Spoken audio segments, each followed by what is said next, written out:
example 2, so meron tayong y double prime plus 3y prime plus 2y equals 4x squared. So, ang g of x natin is yung ito, 4x squared. And then, pag i-apply natin yung ganon, yun kanina, magiging d raised to, yung pinaka, plus 1, kaya d cubed. Then, ito naman, gawin lang natin d squared, since double prime, plus 3, y prime is d, plus 2, gets, equals 4x squared. Then, i-multiply natin yung d cube, both sides, pero matatanggal din lang to, kaya magiging 0 din lang siya. Kaya parang, i-multiply mo lang siya dito sa kabila, tapos gawin mo ng 0 yung kabilang side. Kaya d cube equals d squared plus 3d plus 2 is equals to 0. So, wait lang. Pero, alam natin na ito yung yp natin. Tapos, ito yung yc natin. So, dapat alam niyo pa rin na ito yung yp, ito yung yc. So, yung d cube equals to 0. So, ito pala, i-factor. So, yung factor niya is d plus 1 and d plus 2. Pwede rin naman nating i-calculate. If gusto nyo. So, pag i-calculate niya is mode 5, then 3. So, yung d squared, 1. 1 yung kasama niya. Then, 3d, 3. Then, 2. Kaya, ang mga roots natin is negative 1 and negative 2. Yan. Tapos yung d cube natin, d cube is equals to 0.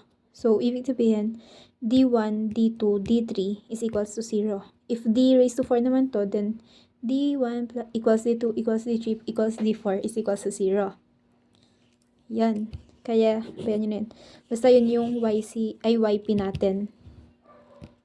Kaya, magiging c1 plus c2x plus c3x squared. Kasi yun pala, e raised to 0 is 1. Kaya since same sila na 1, dapat mag-add tayo ng mga x. Yung parang kanina, pag same sila, dapat nag-multiply tayo ng x every term na may same. Kaya dito, since c2x, then ito naman magiging squared, c3x squared. Then, sa d4, so d plus 1, yun nga, nakuha natin yung mga roots kanina na negative 1 and negative 2. Kaya yung c4 natin is c4 e raised to negative 1x, so negative x, plus c5 e raised to negative 2x. Ayan. So, ito yung yp natin, ito yung yc natin. And then, kunin natin yung yp nito, using yung general form before. Kaya a plus bx plus cx squared or cx squared plus b or ax squared plus bx plus c. Okay lang, kahit ano. Then, first derivative ng yp is b plus 2cx. Then, third derivative is 2c. Then, ito gawin natin siya ulit na lagyan lang natin ng p. So, magiging yp double prime plus 3yp prime plus 2yp is equals to 4x squared. Substitute natin itong mga value na to. Kaya, yan, equals 4x squared. Then, makuha na natin yung value ng CBA. 2C, yung lahat ng may x squared na same. So, ito, 2C.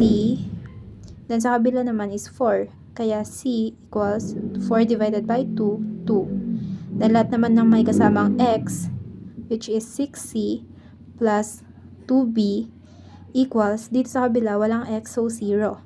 So, 6. Then, nakuha na natin yung value ng c kanina, which is 2. So, 6 times 2 plus 2b is equals to 0. Makuha natin yung value ng b na negative 12 over 2, which is negative 6.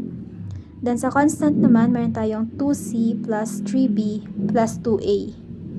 Then, sa kabila, walang constant, kaya 0.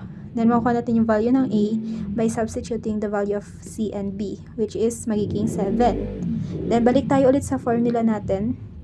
So, yp is equals to 7 minus 6x plus 2x squared. So, balik tayo ulit dito. Ito yung yp natin, ito yung yc natin. So, ipalit lang natin yung YP na nakuha natin dito. Dito pala. Kaya magiging 7 minus 6x plus 2x squared plus yung copy na YC. Yan. Diba? Parang wala namang use yun.